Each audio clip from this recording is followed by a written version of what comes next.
Hey guys. This is part 9 of What If Shikamaru was the main character.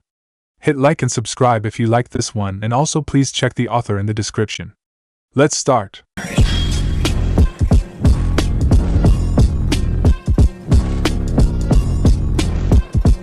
Chapter 41. Troubling New Developments. Konoha Central Hospital. Once again, Sasuke cursed. Why did Hinata have to intern in a hospital of all places? He hated children. And sick people. And people in general. And because of his horrible experience with the prepubescent monsters in the academy, excluding Hinata, girls, he choked as a nurse in a really short skirt walked by. Behaviorally, and physically, mature women with better things to do than chase after him, however, were an entirely different matter. She put the clan head in the hospital, and neither of them are talking to each other right now. Sorry, what? Sasuke asked the mini-female Niji. Choji did a discreet sign language dance. Hinata's sister. I mean, Hayashi Huga? Hospitalized? She never told us that. Choji put his face in his palm. I mean, yes. She did? Sasuke tried again, desperately glancing at Choji for hints. The clan hushed it all up. But I thought you should know, as her teammate, since she's not the type to brag, said Hanabi, gracefully ignoring his flubs. We were supposed to spar, to determine the clan heir issue once and for all, and well, Sasuke stared at Hanabi's blank forehead, and paled. Hinata had bangs, so he never had the chance to see, but what if? No, she doesn't have the seal, Hanabi said quickly. Father said whoever got knocked out first got the seal, so she turned around and punched father in the face and knocked him out. So now either of us have a seal. Sasuke's sigh of relief was choked in the middle by Choji's massive peal of laughter. That's just gold. Sasuke. This could be a new friend for you. I mean, sorry. Of course we'll take you to see Hinata. Thanks, said Hanabi, pushing past Sasuke. And can you not mention this to anybody? We're still supposed to be pretending that she doesn't exist, to shame her for abandoning the clan and being a traitor and all that stupid bull that the clan elders are feeding us. As if anyone believes it, but she's still my sister, and I still want to talk to her, because, I mean, all the times we've sparred, she could have beaten me, but didn't, and it's thanks to her that I don't have the caged bird seal yet, and I really miss her. And when things used to be so simple, and we were just like regular sisters, siblings aren't supposed to fight, Sasuke agreed, and he, too, found himself wishing for simpler times, when Itachi wasn't a bats-hit insane murdering torturing psychopath. Was he once a normal person, driven mad by the expectations of the clan and the village? Or was he like that all along, and he was just pretending to be the perfect son, heir, and brother, and I was just too dumb to know better? Had any of it been real? He didn't know what hurt more. That Itachi had never loved him in the first place and was just pretending to be normal, like psychopaths did, which was sad in its own way, or that Itachi had chosen his current path because his hate and insanity had outweighed said love, meaning despite everything he'd given Itachi, it hadn't been enough. We used to be so close, and then father pit us against each other on purpose. As the younger sibling I was doomed to end up in a branch house when I became older, so defeating Hinata in spars made me feel self-important, Hanabi confessed. More than that though, it made me feel hopeful that I'd get to lead the main house instead of Hinata. Hopeful that I'd defeat my fate. Now, all I can think about is how bad I feel for letting our father push us apart. Sasuke digested this a bit. For all that his father had tried to pit Sasuke against, well, that train of thought wasn't going anywhere.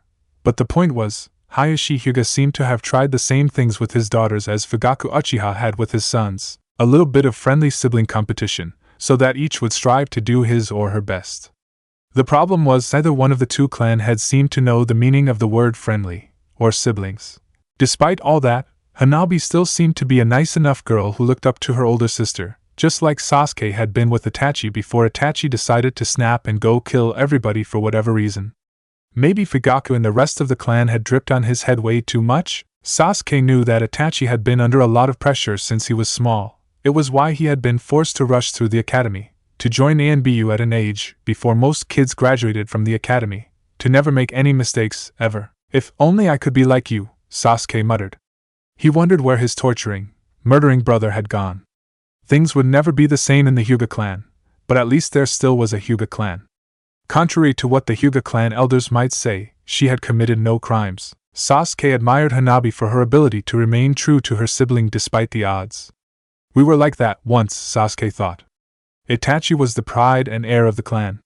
I was only the spare, the second son.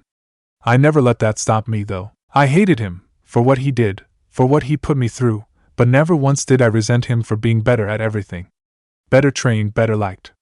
A little jealous, sure, but that was more disappointment in myself for not being as good than anger at Itachi for being better. He hadn't liked being second, but he had accepted it, because it was indisputably true. Where others in his position might have schemed to take what belonged to their brothers for themselves, history was ripe full of stories of the evil uncle, the envious younger brother. He would have been content to give Itachi everything he had in the world. In the end, he never had to resort to any treachery to ruin his older brother. Itachi had done that well enough himself. Hanabi was in different position, though. Up until now, Hinata was the disappointing sibling. Hanabi was genuinely more deserving to be the heir, and yet was doomed to a life of servitude because of an unfortunate order of birth. She had, of course, jumped at the chance to escape that fate when Hayashi Hyuga gave her the opportunity. But Sasuke wouldn't hold that against her because any sane person would do the same. That she could do so, and still hold compassion for her sister, the cause of the succession crisis, was. Sasuke suddenly realized that he respected Hanabi after meeting her for all of 5 minutes. It had taken him months to warm up to Asuma-sensei and Hinata and Choji. His team must have made him soft. That was the only explanation. Shikamaru always hated prophecies and fate, Choji mused. At first I thought it was because he was a control freak, which is still true. But it makes sense. I mean, if fate was real, then what's the point of free will? We might as well sit around and let the future come to us, if nothing we do will change the outcome. Shikamaru? Hanabi asked. My friend. One of our classmates. I think I've heard his name before, Hanabi mentioned. The smart one, right? Choji grinned. Oh, you have no idea. Sasuke felt a weird stab of jealousy, except he had no idea where it came from, because it certainly had nothing to do with Shikamaru. Other people had called Shikamaru smart in front of him, and Sasuke was totally fine with that because it was the truth. Shut up, it's just Hinata's kid sister. Think of something else. Something smarter, like Itachi, and the clan system. There we go. He just hadn't realized how much the pressure had affected Itachi.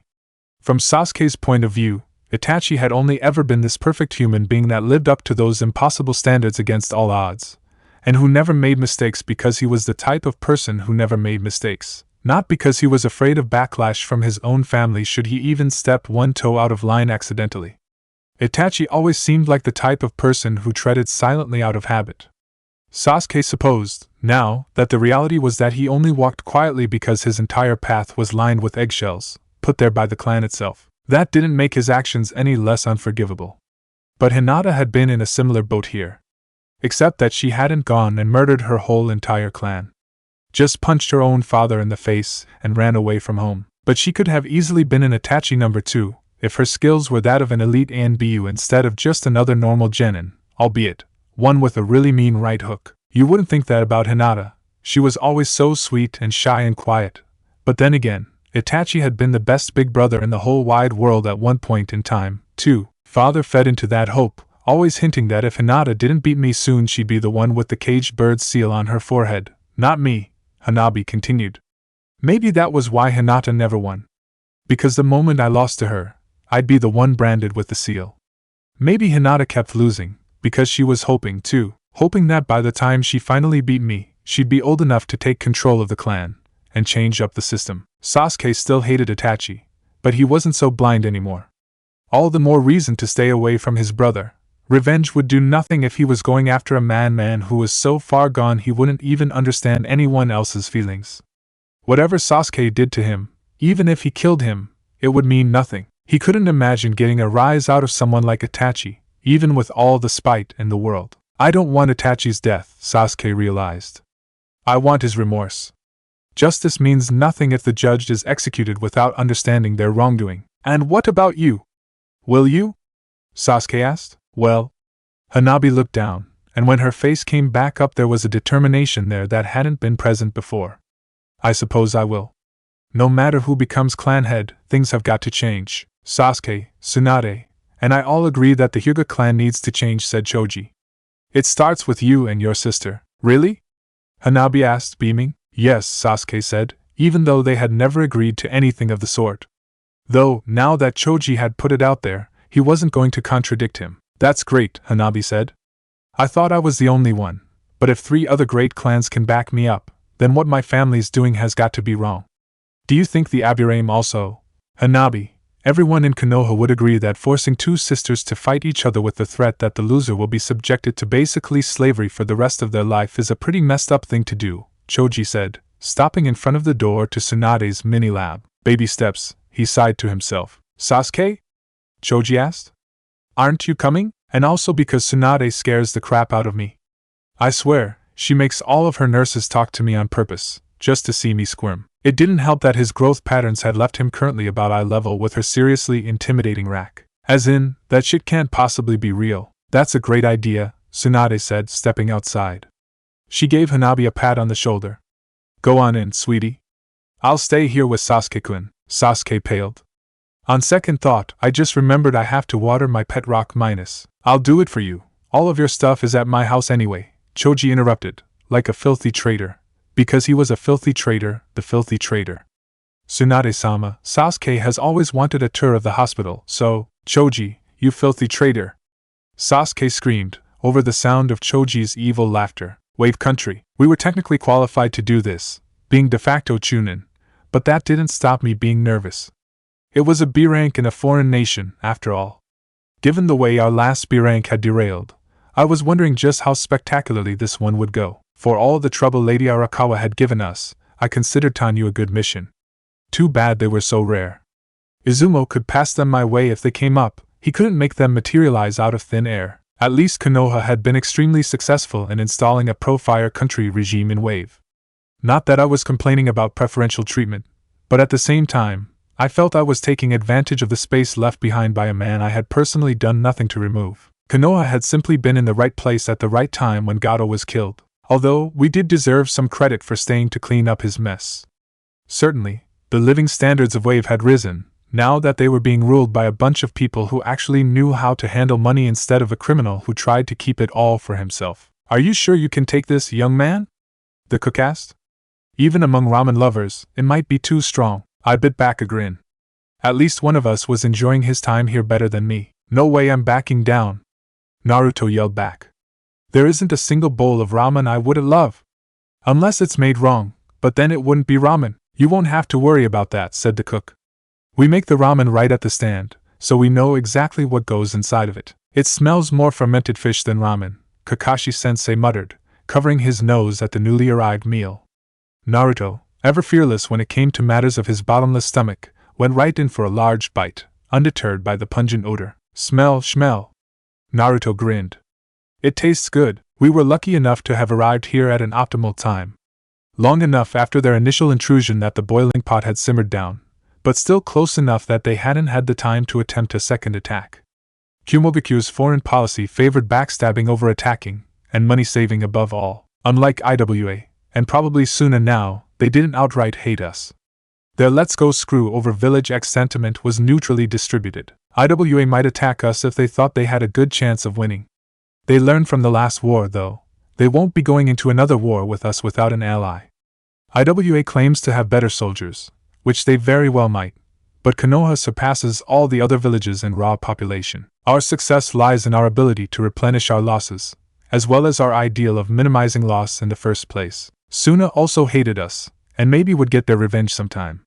The danger would be if they teamed up with IWA. That, however, was highly unlikely. The history of bad blood between Earth and Wind composed of border disputes that stretched back far longer than this fairly recent spat. Meanwhile, I doubted even Kirigaku knew what Kirigaku was up to. That meant our main danger at the moment was an alliance between IWA and Kumo. But ever since that little trick IWA had pulled against Kiri at Yasuga Pass, no one was willing to ally with them for anything anymore. IWA was too smart to attack Konoha alone, and Kumo was too smart to go to war with IWA as its only ally. Basically, the only thing keeping us from a war right now is that Kumo distrusts IWA far more than they want to see us dead. Truly, you're a work of nature, Ino muttered, according to our improvised script. And hey, watch it! You're getting your stinky fish broth all over my wallet, Naruto responded by slurping his noodles even more loudly. Sorry. Ino rolled her eyes in probably not fake disgust and dropped her wallet into a plastic bag. You owe me a new one when we get home. Oh, please. I'm the one who can smell it, not you, Naruto hissed under his breath. He slammed the empty bowl down and tossed some money onto the counter.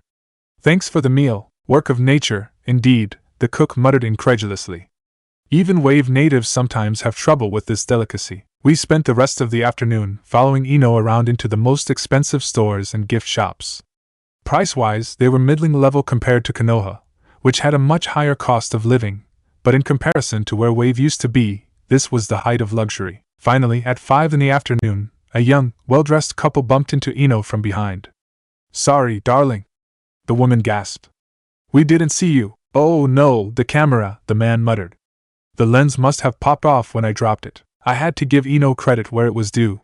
She wasted no time putting on her innocent little girl act, and turned her back to them, leaving her purse obviously open and in their reach. Do you need help finding it, sir? It can't have rolled far. If I hadn't been trained to notice these things, I might have missed it. It happened so fast, even by shinobi standards.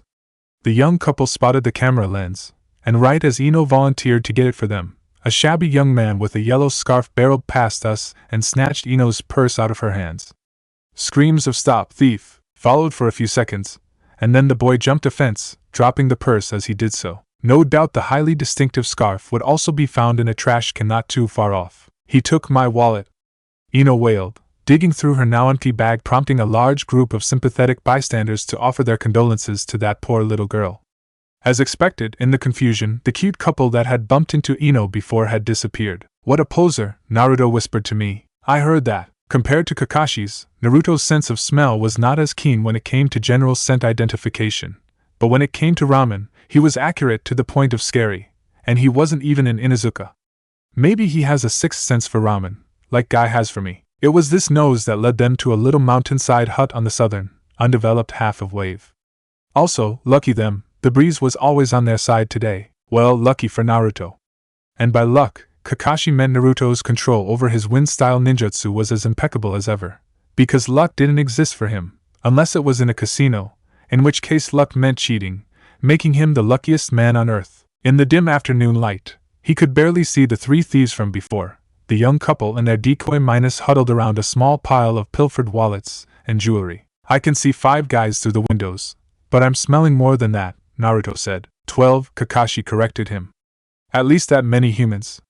There could be more, but we'd have to get closer, Kakashi explained. How long does it take to learn all that? Naruto asked. It depends. It's not solely a matter of hard work, but also genetics. Some people are born with more receptors than others, Kakashi explained. Yet another reason why dogs are more useful than toads. Real subtle, sensei, Ino rolled her eyes. Are all those scents fresh? Yes, Naruto answered. The ones I can figure out, anyway. I can't sense anything other than weak chakra, but then again, my range isn't the best. I'd have to get closer to give an exact reading, but then I'd be losing cover. She turned to him and Naruto. You guys are absolutely certain these extra scents are recent? Positive, Kakashi answered. His nose hadn't failed him yet. Ino sighed, tapping her chin, and Kakashi could practically see her methodically sorting through multitudes of different potential actions in her mind.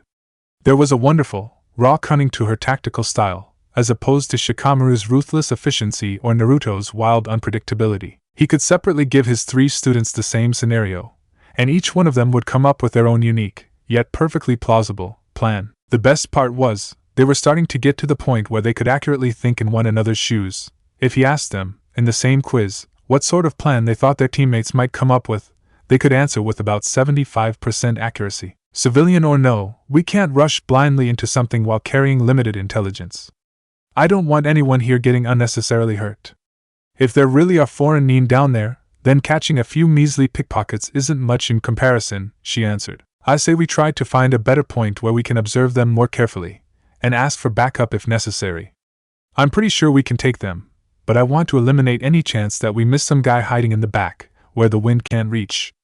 Once we're sure that there's no one else, we can regroup here and figure out our plan of attack. She quickly scratched out a crude topographical diagram of their region, with little triangular landmarks designating the overhang of their observation points straight across from the thieves' hideout. I want us to stick together, for safety, but 5 is the number where a group starts getting large and unwieldy. Not to mention, having all of us in one spot when something goes wrong is a major gamble. I propose we split up into smaller groups of 3 and 2, makes sense. Who's going where? Shikamaru asked. Naruto, if you don't mind, we'll be going in the group of 2, since your shadow clones can easily offset any numerical disadvantage. Also, I intend split up Kakashi-sensei and Yamato-sensei, so that there can be a Jonin in each, and Naruto and Kakashi-sensei in separate groups as well, so we can have a good Sentracker in each. Everyone with me so far? Naruto, Shikamaru, and Yamato flashed her a thumbs up. Kakashi did too, but with much less enthusiasm. Considering what had happened with Itachi Uchiha, he was loath to let any one of his kids out of his sight for even a single moment. After all, Kurenai and Asuma had been elite Jonin too. He flipped a marked kunai in his hand. Unlike his old teacher's special 3-prong design, these ones were simply the regular everyday standard issues that he'd slapped a seal on at the last minute. He hadn't had the heart to make an idea that had once belonged to a dead man his own. Even now, they still felt wobbly and unsteady, like he wasn't meant to use them. Minato-sensei looked absolutely invincible when he used this technique. Now that I have it, too, I don't feel invincible at all.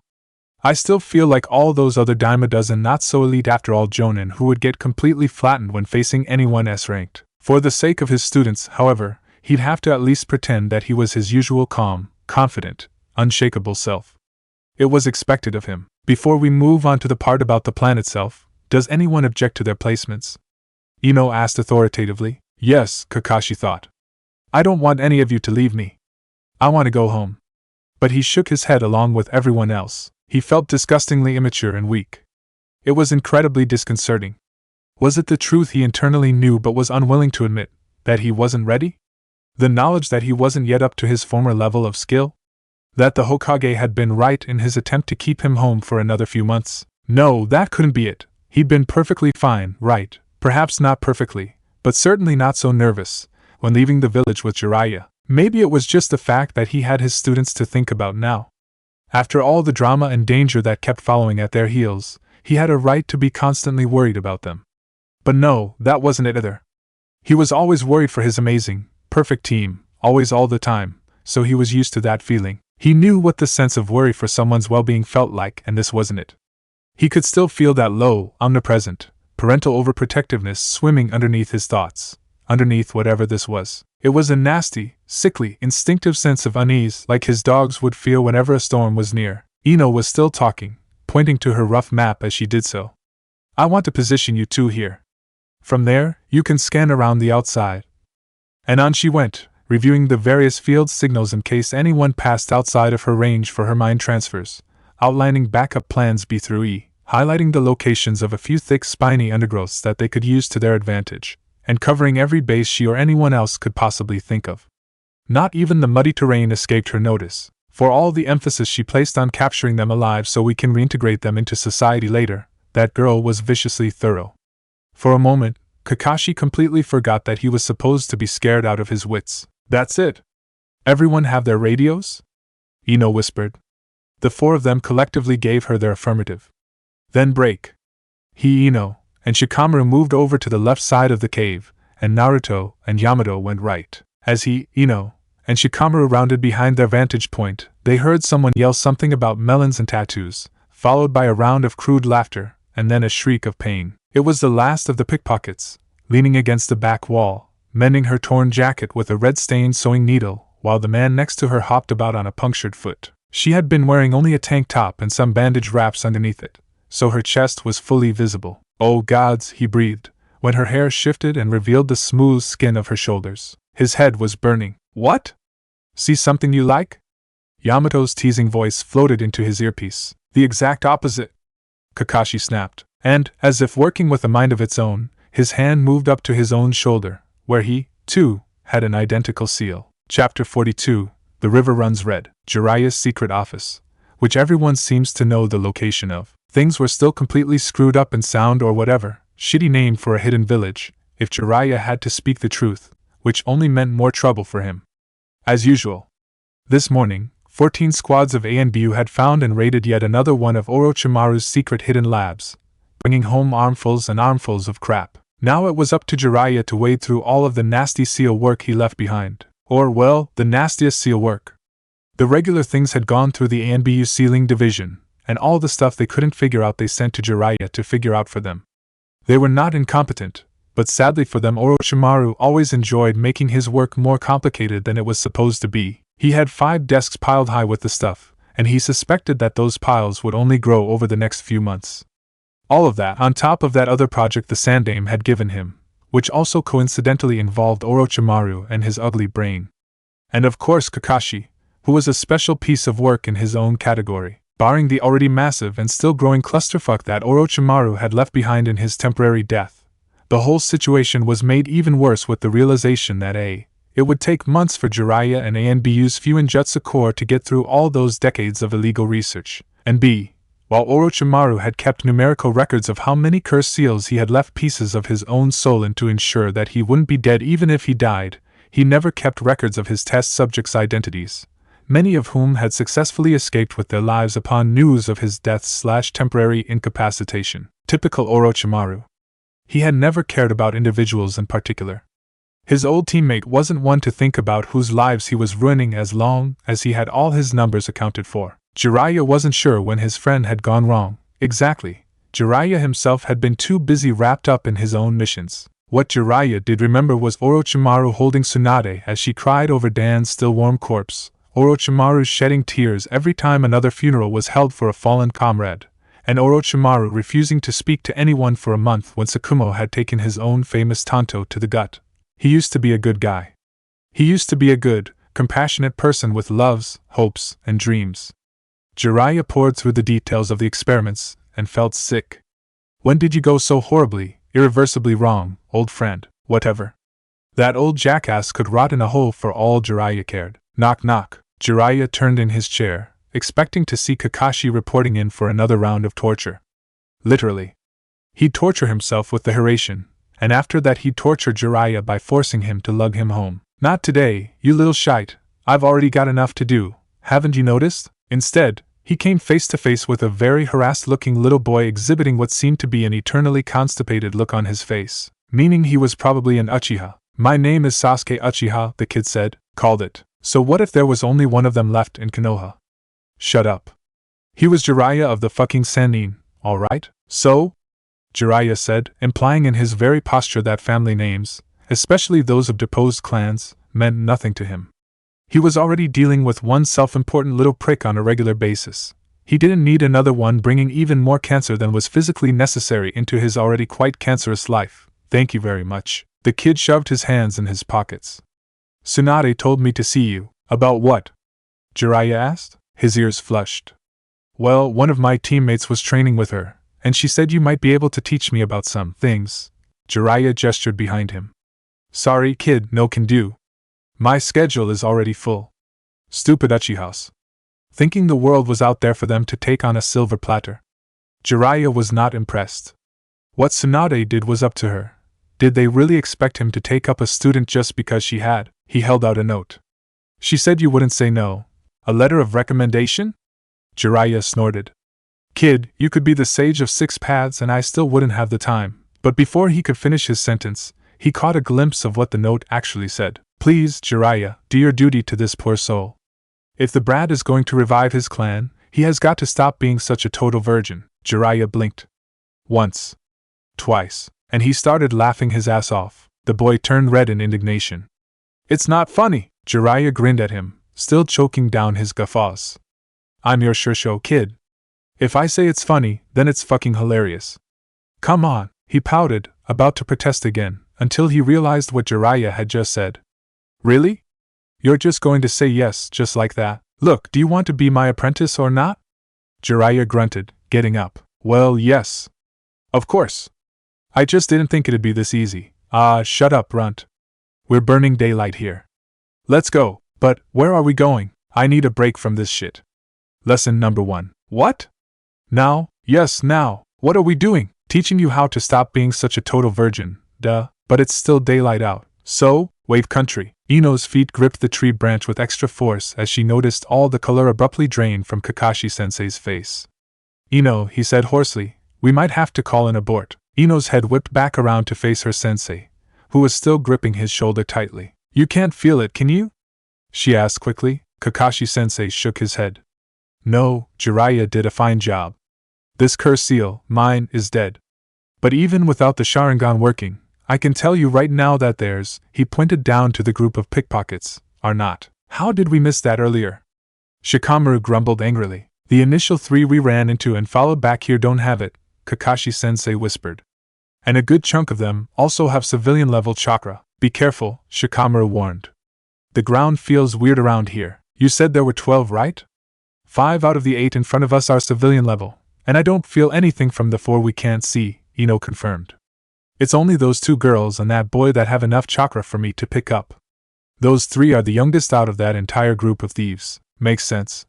The guy was doing illegal experiments in a bid for immortality. The best test subjects would be younger. If we're lucky, they're not here for any reason other than trying to rebuild their lives after escaping from Orochimaru's labs, Shikamaru said. Of course, that doesn't make them any less dangerous, if the curse seals work the way they're supposed to. How do you know how curse seals work? Kakashi-sensei asked. I don't, but looking at them, I can see that they survived just fine while you nearly got killed taking something meant for Sasuke. Obviously they're not going to be walking away from that operation as regular human beings, Shikamaru answered, without missing a beat. Ino saw Kakashi-sensei accept this answer and turn away, but something about Shikamaru's absolute confidence in his answer generated the exact opposite reaction in her. That answer had been too perfectly executed, the textbook description of a truthful answer. He's lying, Ino thought. But I don't know about what, and now is hardly the time to call him out on it when we've got so many more things to worry about. Suddenly, Kakashi-sensei said 52. 52 what? I smell people. 52 of them? Yes. Ino felt her stomach drop. She had anticipated maybe 1 or 2 extra guys. She certainly couldn't sense any other shinobi-level chakra within a 50-meter radius. First, they missed the runaway sound experiments, and now, it was 40 other aggressors? How had they missed 40 other aggressors? You said 12 before? Kakashi-sensei pinched his shoulder nervously. And now I'm saying 52. 52 pickpockets? The crime reports would be absolutely out of the roof, Shikamaru pointed out. Not that the numbers aren't already high, but I did the calculations. If the other 44 are even a tenth as successful as the 8 we see here, there would be 5 times as many reports as the current number. Maybe they don't get caught, Ino suggested. Or maybe people don't report, because they think it won't help. A lot of them still haven't gotten over living under Gato. I've accounted for that too. That number I just gave you was assuming a 20% report rate. Most of the people getting their things stolen are rich tourists, so they wouldn't have any fear of demanding service or voicing their complaints. Shikamaru shook his head. If there are 40 ninja that have somehow managed to cloak their scent and their chakra, we're in trouble. Ino's decision was made. If she had to choose between chicken and alive, or stupid and dead, she'd choose chicken any time of the day. We are leaving immediately. And we need to get this information to Naruto, and quickly, she hissed, as she considered all their relative positions. I don't know if he can see what we saw from his angle minus trees now. Shikamaru roared. Ino didn't think twice before propelling herself upward into the closest branch in her reach. Almost as soon as her fingers made contact with the wood, her world tilted sideways, and her tree careened dangerously toward the ground. Only quick reactions and a lifetime of experience as a ninja of the Leaf Village enabled her to leap over to an adjacent, thicker tree, and then that one began falling too, acrid smoke, stinging her eyes, flying debris, shards of metal, ninja-designed weapons, hurtling through the air, the smell of blistering, burning flesh. Boom. Get down. No words exchanged. No time for thought. Felt the flash. Didn't know what it was. But she knew what to do. That was all that mattered. Danger, get down, only nanoseconds between safety. Reaction time. Her body moved before her brain. Hit the dirt. Shikamaru, where was he? Right next to her. She grabbed his collar. Forced him down, arms wrapped protectively around his shoulders. Natural instinct. A mouthful of soil never felt so good. Better than smoke. Better than fire. Then her brain finally caught up. Fire jutsu. Had she reacted any later, her entire upper body would have been covered in third-degree burns. Maybe she would have died.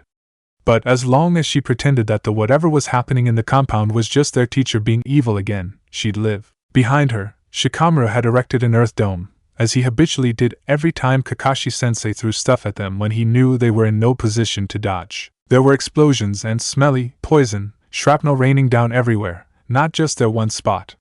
That meant there was nowhere to hide, nowhere to run. But that also meant whoever in there wasn't aiming for them directly, otherwise they wouldn't be firing so indiscriminately. Thank the gods for small mercies.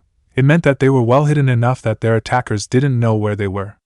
The darkness was still on their side, it seemed. Ino pulled the collar of her shirt up over her nose. Remember, kids, smoke inhalation is very dangerous. Anything that would help them survive. I wish Naruto was here.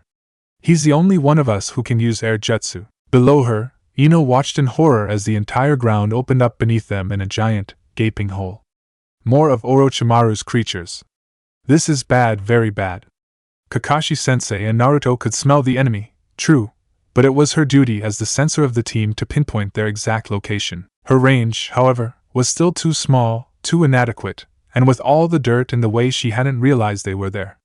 They must have been here, waiting to trap them this entire time, she realized. And I led my team straight into this mess. If it hadn't been for Shikamaru's quick thinking, and his tectonic locationing earth jutsu, his own invention minus, they would have all been done for. She jumped again, this time, with some chakra wire attached between her fingers and the briar patch on the ground. As she flew through the air, she pulled the thorny bushes up along with her, impeding their pursuers. There was a hard crunch as the weak, dry brush snapped and gave way. It would have been foolhardy to assume that it would be enough to stop them. Luckily, Ino had come prepared. All she needed was for them to be slowed down. In their line of work, it was impossible for them to never be taken by surprise. The important thing was to know what to do in that suboptimal situation. Be prepared for everything you don't expect. So these guys had taken them by surprise. Big whoop. Ino had discussed this exact scenario earlier when they were going over the action plan. You mean they only took you by surprise? A nasty little voice in her head berated her. You were the team's censor, and yet you were the very last one to figure out something was wrong. Kakashi-sensei had his spidey senses screaming at him all the way back when you split up the teams, and Shikamaru sounded the alarm based off reading data from a half-complete technique. The worst part was, she couldn't even argue with herself, because all of those criticisms were right. It wasn't fair to blame Shikamaru for not warning them earlier. His earth jutsu only allowed him to pinpoint the source of a vibration, not its identity. A large group of people hiding very still underground would produce the same results as a particularly large colony of burrowing mole rats. Your job was to sense the people, and you couldn't even do that. It wasn't her fault her sensing accuracy petered out at 50 meters, but at the same time, it was her fault. Another fireball crashed into their hiding spot. Shikamaru's earth dome rocked in its foundations, threatening to fall over, but then it steadied itself, and the flames fizzled, hissing into steam upon contact. I just have to survive, she thought, and flicked her wrist again. All the brambles in the briar patch came up once more. Of course, the ninja beneath them stomped through them like they were made of paper, but even paper had some resistance. She wasn't stupid, she had sprayed the things with poison while she was jumping. Already she could see their cuts and scratches puffing up. She signaled to Kakashi-sensei and Shikamaru, and they both simultaneously struck the earth. Now what had once been a hiding spot was a death trap, as the sinkhole they had come out of closed up again, around their ankles. Ino pulled her chakra wires again, and the briar patch blanketed back over the whole clearing, completing the trap. Their enemies were now right where she wanted them. Her hands were shaking uncontrollably. This was it right here. The point of no return. It had been so easy talking about it, but she hadn't realized the gravity of her words until she was finally staring those actions in the face. For her to fight back now was finally accepting, once and for all, her life as a shinobi, her life, and their deaths. Who am I to decide who deserves to live and die? How could I ever make a choice like that? She squeezed her fists. I will make that choice. I am the team captain. I will protect my team. The gas bombs sailed through the air. Her lips pressed into a thin line. Katsu, she whispered. The words came out as cold and tranquil as she wanted them to be, and the forest exploded. The aerosol expanded into an enormous blue cloud of flaming gas, spikes shooting nearly 20 feet up into the air. There, she thought. If Naruto and Yamato-sensei didn't realize what was wrong before, they've definitely seen the signal now. It's not as if we had a chance of maintaining our element of surprise after all those goons attacked us. Ino could hear very clearly, around her, various states of coughing and screaming as they all simultaneously choked to death on the smoke while burning alive, caught with no way of escaping, while being fired at by their own side. Why do I feel so unnaturally calm right now? Because you're freaking out, that's why. Ino, her left side exploded in pain. She braced herself for the sharp impact of earth, but it never came. She just kept falling. Since I was little, I had known that I would one day find myself in a situation where killing was the only way out. But I had only ever thought about it in a detached, hypothetical situation way. It wasn't until Ino herself had given that order that I fully comprehended the meaning of having someone else's life on your conscience. We were only 13, after all. Unusually young by the standards of most, and yet not so by our own. Ino. I had known that girl since before either of us had teeth. Seeing her now, squashing her personal feelings for the sake of our benefit, it broke my heart. The worst part was, the night wasn't anywhere near over. Not by a long shot. Ino's plan should have worked. Our attackers should have had their ankles broken by my earth jutsu, their veins poisoned by Ino's spiked shrubs, their skin burned away by our bombs. Instead, they emerged from the fires, angry and scabbed, blistering and bleeding from hundreds of pierces and scratches, but miraculously alive and very, very conscious, and no longer human. They were enormously strong and fast, all of them, at the level of 10 Narutos on a sugar high, only much more malicious. Their muscles were disproportionately bulbous, their bodies thick and heaving, their eyes yellowed and veiny. Claws and spikes and horns and fangs protruded from all over their bodies, hands and backs and heads and gums not necessarily in that order. Thick grayish saliva dripped from their mouths. They did not seem to feel the vicious burns that left their skins still bubbling. Some of them were still burning and bubbling where Ino's flammable poisons had adhered to their skin. One of them, who had directly taken the explosion from Ino's first bomb, was missing his whole arm and half his abdomen, and yet he continued to shuffle along minus a demented and energetic zombie. I knew the curse seal did pretty nasty things, but I hadn't expected it to be this extreme. All of this had transpired in the matter of a few seconds. We had literally gone from the upper ground to 6 feet under minus that giant pit, which I had closed up with my earth jutsu earlier, collapsed once more, taking Ino and me with it. Dark. The evening sky was a tiny speck of orange and indigo above. Everywhere else, it was black. My right hand was attached to one of Ino's arms. I couldn't be bothered to figure out which. Meanwhile, my left hand was scraping against the rocky sides of the pit as I tried to stop our descent. Not that any amount of chakra would help when the very wall you were clinging to was breaking down as well. Chakra strings. Ino gasped. Out of any other options, I braced my feet against a jutting rock and latched onto her chakra wires, still attached to the thorny shrubs. But the walls were still collapsing, and if we didn't move now we'd be red boulder paint. I tried to shift my hold on Ino to get a better grip on her, but I hit a wet rough patch and she started screaming. I couldn't see her, but I knew she was definitely bleeding. This was dangerous. If she was knocked out by the tunnel collapse she could very well suffocate. Even natural earth users could easily die if they lost consciousness while underground. Chakra could sustain them for a little while, but we were still genin and didn't have much of it. My head was pounding, and I could feel liquid trailing down my temples. I was hoping it was simply from scratching my head on a sharp rock, and not because I was bleeding out of my ears. Desperately I attempted to create an air pocket in the earth, but one of my arms was trapped, looped around Ino's shoulder, and the dirt here was too dense for me to do the technique without seals. Before I had any more time to contemplate how screwed we were, however, an underground cave miraculously opened up beneath us as if by magic. Brace positions! Someone yelled, and I felt arms wrap around me. I had approximately 1/10 of a second to curl up into a ball and surround myself in a pillow of chakra. Needless to say, the impact was horribly unpleasant. My stomach was in my mouth and my joints were howling, and I had definitely messed up the backs of my hands trying to cradle my head and neck. Kakashi-sensei, Ino whispered, why the heck is the Hiraishin no Jutsu so crazily useful? My pain-addled brain giggled. Quiet, Kakashi-sensei murmured. This air pocket is way bigger than I intended it to be. Instinctively, I analyzed the situation, since my pounding skull wasn't capable of much more. Obviously they're already here, waiting for us. Kakashi-sensei clapped his hand over my mouth. Shoot, am I talking out loud? Yes, he growled. Still incorrigible, my mouth disattached itself from my weakened brain and slurred. No point. They already know we're here. Hard to miss a bunch of screaming landslides minus. One by one, dozens and dozens of little glowing dots appeared around us as the dirt walls crumbled.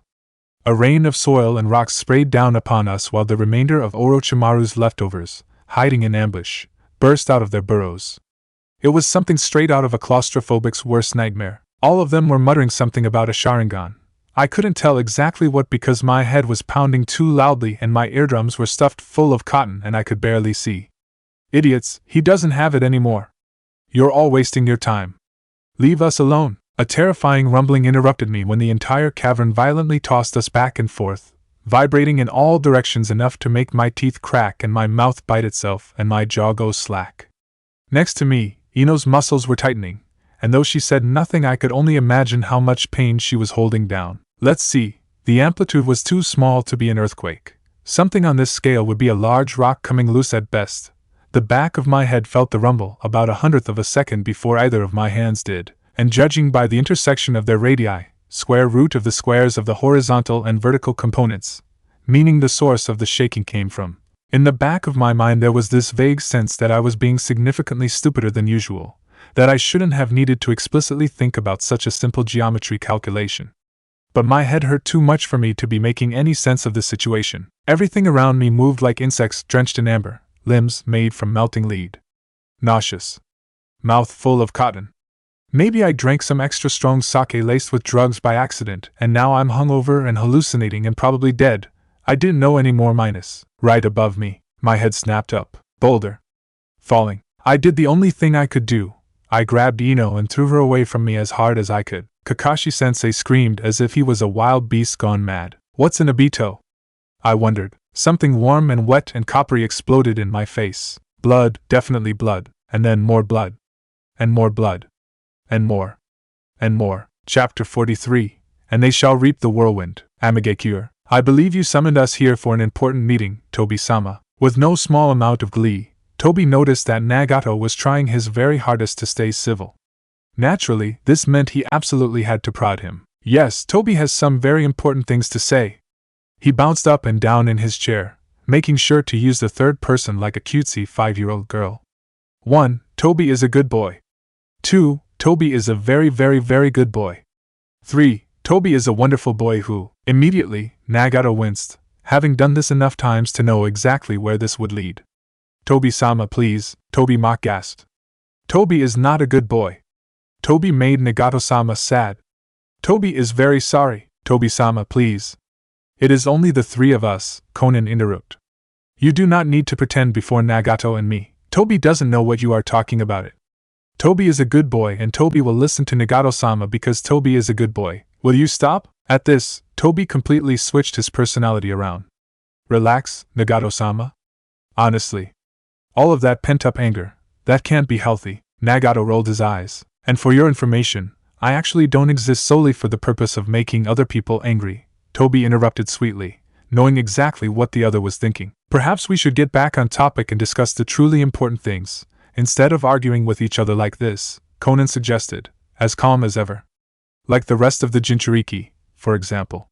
The Ichibi is still missing and Konoha hasn't given any indication what they've done to him. Maybe we should leave him alone for now and target the Nibi instead? At this, Tobi allowed his demeanor to take a more serious turn. Yujutoni is well trained and even more well guarded. He snorted derisively. Kumogakure is the only village that actually knows what to do with their Jinchuriki. She is a powerful ninja in her own right, but so are all the members of the Akatsuki. The problem isn't capturing the Jinchuriki, Tobi explained. It's Kumogakure as a village. We have no missing nin from Kumogakure in our fold, and they are extremely possessive of their bijou. If we stole a ninja from Iwa or Kiri, no one would bat an eyelash. But if we attempt anything on Yujutoni, we would be noticed immediately, for a failure would only result in her reporting back to her superiors, and a success would cause said superiors to notice her missing. We can't randomly snatch her up like we did to the others, Konan nodded. By that logic, Konoha would also be a problem. It's as if every single ninja they spit out from there has a teammate complex. Didn't you hear about what Kakashi Hatake did to Orochimaru when the guy attacked while his students were taking the Chunin exams? I know, Tobi roared, and Konan and Nagato jumped in their seats. Deep breaths. Calm down. Don't think about that dirty promise breaker, and you'll be fine. Let's not talk about Konoha or Hatake. Nagato cleared his throat and changed the subject. I would like to mention that Kumo has always been very self-serving and independent. If someone went missing from their village, they'd send people after us, but the point is, they try to take care of the problem alone. Konoha, on the other hand, would be the very first to stir up trouble with their neighbors. A mass alliance with us as their common enemy is the last thing we need. Tobi leaned back and started tapping the chin of his orange spiral mask. Then we'll just have to ensure those alliances never happen. The villages would be liable to bring out their best weapons during war, and if people go missing, it's more likely that the loss would be attributed to other villages, or combat casualties, than us. Yes, but we've already tried that, Nagato said. Tanyu, remember? It didn't work. Konoha didn't even so much as point a finger at IWA. Somehow Jiraiya figured out it was us, even after we used Kiri as a cat's paw. Toby waved a hand dismissively. Forget Konoha. They already knew about us. It's not about convincing Konoha to go to war against others. It's about convincing others to go to war against Konoha. And by others I mean Kumo. Whatever it takes to bring both villages Jinchuriki out into the field. Nagato and Konan both bowed and left. When they were gone, Toby, once upon a time, known as, well, that wasn't important, because that was no longer him anymore, settled back in his chair and closed his eyes. Sleep rarely came easily to him. Even the shortest naps were highly valuable. Most of the time, he wouldn't be able to get a few minutes in before everything would just come running back at him, and no, he wanted to forget. Why couldn't he just forget? The nightmares came anyway, unbidden. No matter what he tried to do, they always came, and they were always the same. First, excruciating pain. And then, nothing but the musty smell of stale air. All feeling gone. Surrounded by dirt and dimness, unable to see even the smallest hint of sunlight. And then, just as he had been about to accept that his life had been forfeit, Toby didn't care much. About how he was still alive, that is. He touched the rough half of his body. It was definitely not flesh. Artificial. But it was a part of him, and it was keeping him alive. So he stuck with it, and while he remembered loving fresh air and missing the sun, he couldn't fathom why. There was nothing really special about fresh air and sun. Toby chalked it up to yet another one of his naive idiosyncrasies of youth, quirks that he had long since grown out of. Who am I? Black Zetsu had said, the first time they met. I am the will of the gods. Gods? You mean, like the sage of six paths, your precious sage? Black Zetsu had laughed it. He is nothing compared to me. He gave chakra to the world like a fool. I am the origin of chakra itself. The origin of chakra? But how? I'm confused, Toby had asked, like the stupid child he once was. The sage of six paths was the first person on earth to be born with chakra. How could a helpless newborn have gotten such a power? Well, if he was born with it, then maybe something happened while his mother was. Exactly. Your god would be nothing without his gift. And who do you think gave that gift to him? Toby's eyes snapped open, cold sweat running down his face. For just a second, he remembered being someone else, and then it was gone again, all in the blink of a single Sharingan eye. Wave country, the cave, flashes of falling rock, iron, red earth minus. The moment he saw the boulder coming down, Kakashi lunged for Ino and Shikamaru. I can't teleport with passengers, but if I get there fast enough I can grab them and get them out of the way first. I'll worry about the rock and myself later, he added, even though he knew in his heart that his timing wouldn't allow him to save himself as well. Pick a seal, the one on Ino or Shikamaru? The Horatian marker sparked. He jumped. Ino flew through the air. Crap, why is my reference point moving? Minus, and landed an entire meter behind where he should have. Ino, still airborne, crashed into him. He threw me, she rasped, and Kakashi could only think, in horror, I should have picked the seal on Shikamaru as the boy disappeared behind half a ton of compacted sandstone. Sick, he felt sick. The iron scent of blood. Obito's broken face smiling up at him. The walls of the cave moved inwards, shrinking, tightening around his chest, and he couldn't breathe. But this wasn't claustrophobia, couldn't possibly be. He had crawled through pipes and tunnels and the narrow spaces between wall panels without issue. Why should a cave filled with falling boulders be any different? His vision tunneled, blurring everywhere except right in front of his face, where the piece of scum responsible for that rock slide was drawing a dagger, and something inside Kakashi broke. You lot, he spat, are all much too alive for my liking. The cleverest one of the bunch was also the first one to realize his best course of action was to run. Unfortunately for him, he was also the one standing closest to Kakashi. Kakashi pulled his elbow back, and let his knuckles snap forward with enough force to shatter some ribs, or maybe cause some vital organs to explode, or both. His knees swung forward, up and around. His foot caught a cheekbone on the front so hard it concaved like an inside-out contact lens. The strength of his kick made his whole leg rebound, where his heel met another shattered skull. Then the back of his knee contacted a third person, and yes, that definitely felt like a neck, so with his leg still looped around that patch of vertebrae, he corkscrewed in the air, using his waist as a fulcrum, and snap went their spine. The curse seals were making them stronger, but at the end of the day, a snapped neck was still a snapped neck, and they dropped to the floor like a sack of rocks. If Kakashi had stopped to observe his surroundings, he would have noticed blank eyes, but in the moment, he had already zeroed in on his fourth victim. In an instant he was launching himself through the air, not caring that he was diving headfirst into a horde of artificially enhanced freaks of nature. He caught his fifth by the throat and collapsed his windpipe with a well-aimed punch. He struck his sixth, over and over again, as if his fists were made of hardened steel instead of flesh. Whatever damage he was causing himself in his mindless attacks, he did not feel. 10 dead in 15 seconds, he hissed, dropping the remains of his latest kill on his sandals. I must be getting slow. Before him, the survivors turned and ran. They didn't get far. ANBU Containment Complex 317C, Level 7B. The demon inside him no longer spoke to him, except in nightmares.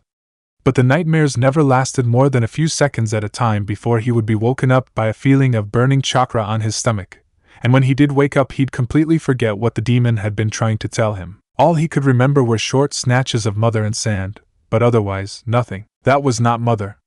That was never mother. The demon's name is Shikaku.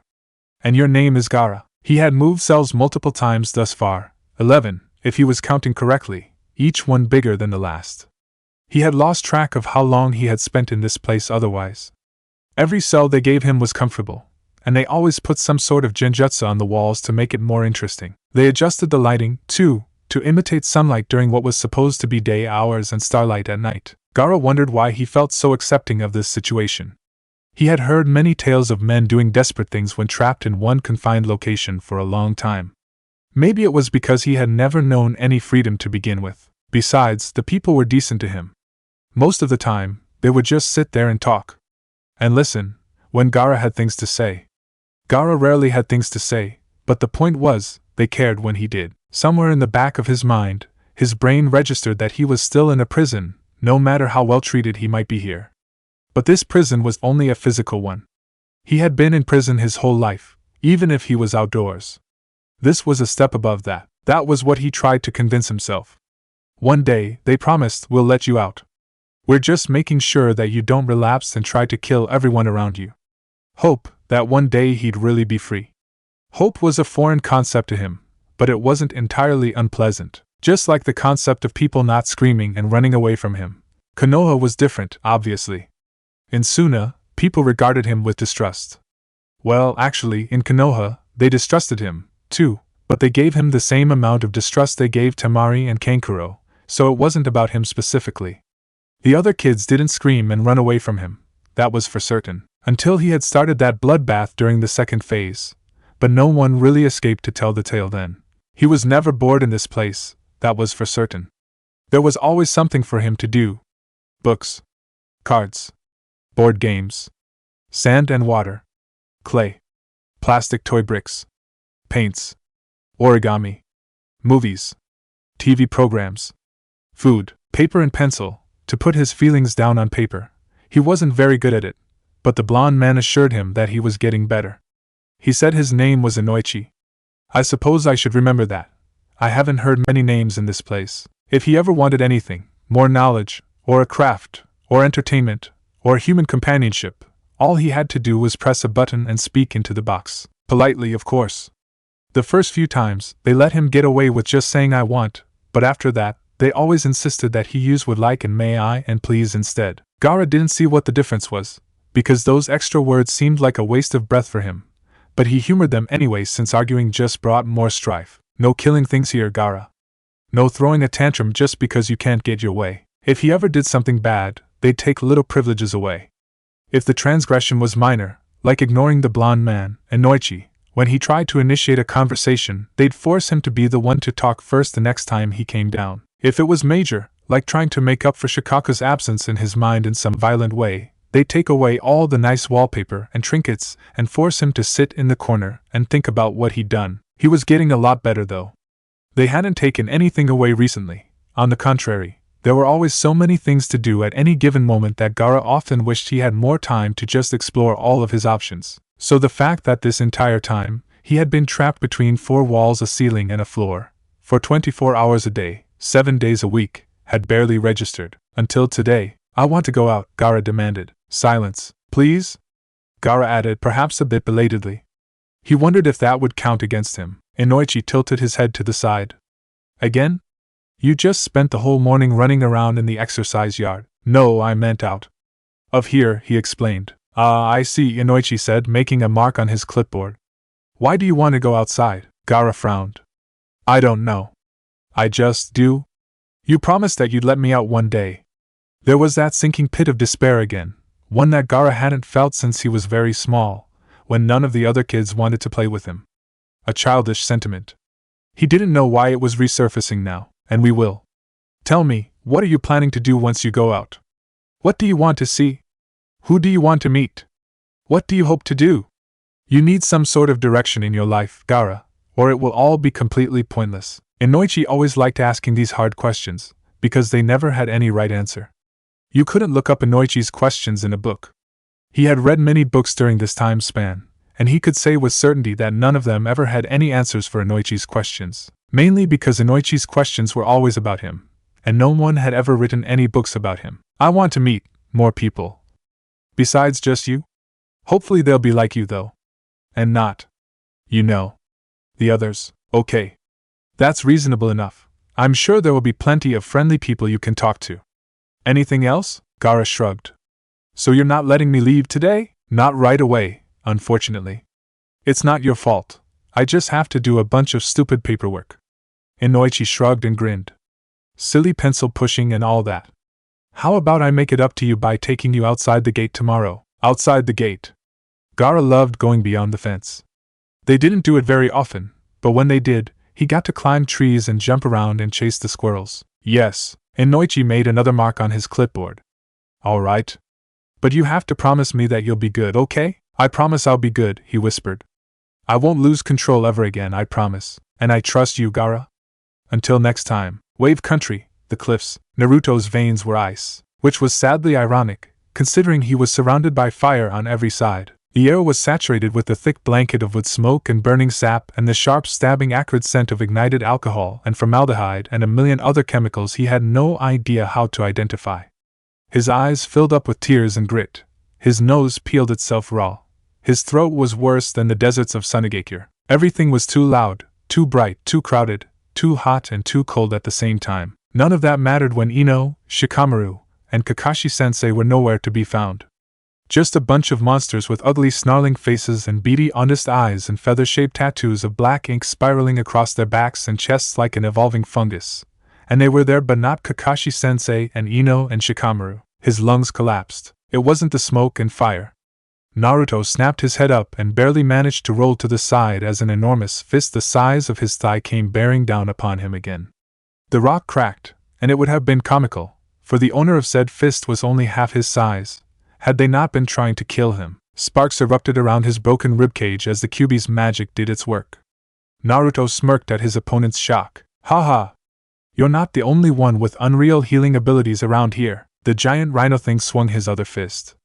Naruto dodged once more, jumped to his feet, and prepared to slug the guy in the stomach. But then the guy's chest opened up of its own accord and a bunch of tentacles burst from the hole in one of those bizarre moves from the alien parasite horror movies he'd sneak into as a kid. And what in the world, that was nasty. They weren't tentacles, they were wooden branches, and they also caught fire. And what the heck did a bunch of branches just explode out of him? What? Naruto, get up!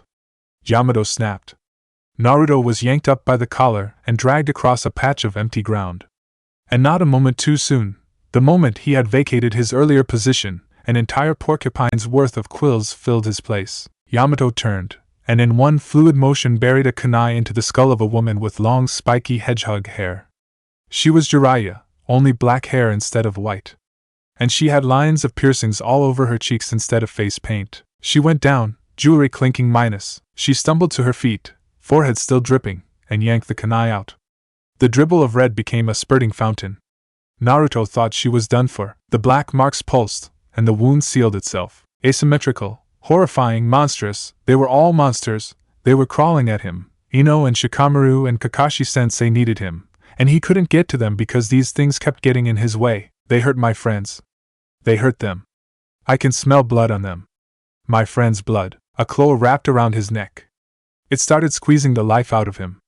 But if they thought that was all it took to drain the fight out of Naruto Uzumaki, they had another thing coming. Ninja rules abridged. There is no such thing as fighting dirty. It was unfortunate, for the poor soul trying to kill him, that a Jinchuriki was the most dangerous and unstable when they were at their weakest point. A contradictory statement, but that was unimportant when a pair of 2-inch-long claws were raking down your eyes. That bastard! Someone yelled. Naruto wasn't sure who, since there were at least 20 of them. Capture the copy, Nin. Just take the damn kids as bait and he'll go barreling into whatever trap you give him, they said.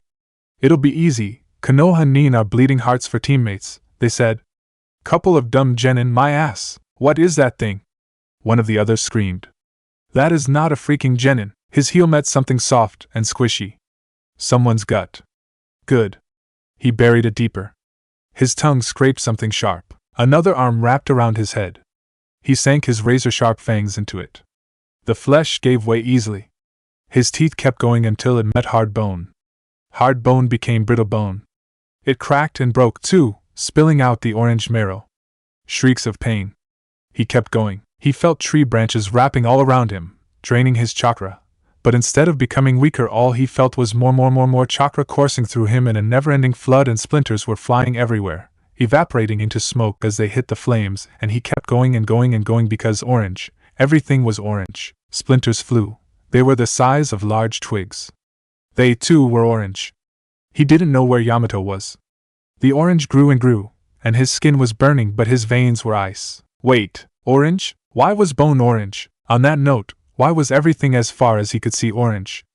The stuff was everywhere, lighting up the night with an eerie glow, a beast indiscriminately consuming everything in its path, plowing through the sandstone, as easily as Naruto could finish a bowl of ramen, which he really wanted right now, because ramen was so much better than watching dozens of people instantaneously dissolve alive. Ha ha ha, biwa. You really are stupid, shut it, fox! Naruto screamed. What are you doing? My friends are in trouble. Stop it. What do you mean, stop it? You've mastered some of my tales already, haven't you? You can call upon that portion of my chakra whenever you want. All of that is yours to control. No! Naruto sobbed. Don't minus. Oh, you stupid little thing. Don't you get it? Don't blame the madness on me, kiddo. This is you. This is all you. Stop it! Stop it! Stop it! Naruto screamed himself hoarse, and so was Yamato. And oh, there you are, Yamato. I can see you now. Where did you go? What? Yamato was screaming something too. Naruto! Stop!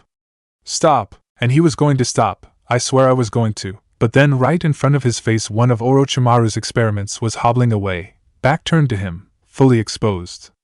And armies were easiest to kill when routed. Naruto could smell the earth and the wind and the scent of his friends on that man. The earth and the wind and the blood of my friends on that man. His disgusting claws and fists, they were stained with the smell of Ino and Shikamaru. That's him, right there. That was the one that had drawn first blood, and that man made my friend bleed, and he was right there, and I can't stop here, and that man had to pay for what he did. Someone needs to draw his blood, and he was running away from Naruto by fleeing underground. I have to catch him before he escapes. Who's the real monster now? I don't know. So Naruto did not stop. Chapter 44. Shards of Glass. Wave Country. The cliffs. His Mokuton was useless. Absolutely useless. No matter how hard Yamato tried, his branches kept evaporating into smoke before they could come into contact with Naruto. Infusing more of his chakra into the wood did absolutely no good. Before the might of the Kyuubi, it shriveled and dried just like all of his hopes and dreams. The twister Naruto let out ripped through about a dozen of the fallen trees that Shikamaru had collapsed earlier, and it furiously descended upon the already raging fire in a whirling tornado. This was no ordinary inferno. The cursed seal experiments could shrug off heat burns from a regular fire with little to no pain. Chakra poisoning from a Jinchuriki, however, was an entirely different matter. Yamato scanned the battlefield. Normally, in such a situation, he'd call for a retreat, but Naruto was single-handedly decimating everything, really. They've got us surrounded, the poor bastards. The flames jumped about, some reaching within a foot of his face. All around him, their attackers were shriveling up, literally shriveling, like they were pieces of hair held up against a candle. That was the chakra poisoning.